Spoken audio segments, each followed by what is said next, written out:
part 2 na po to. Part 1 yung kanina. Pinutol ko gawa ng 90 seconds lang kasi ang inaano ni Papa M sa sa reels natin mga kaito. Kaya mas maganda, dalawa na lang putulin. Luto na to siya pero kailangan pa natin pababad dun sa nilagay natin toyo at saka vinegar.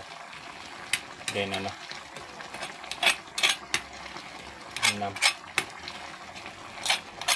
nilagyan ko nga pala to ng chicken curry powder. Ay, curry powder pala.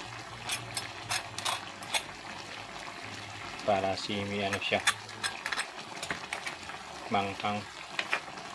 Tsaka hindi rin malasahan yung niya, lansa. Totally wala na siyang lansa dahil paghugas pa lang hinugasan na namin ng binigar pati asin.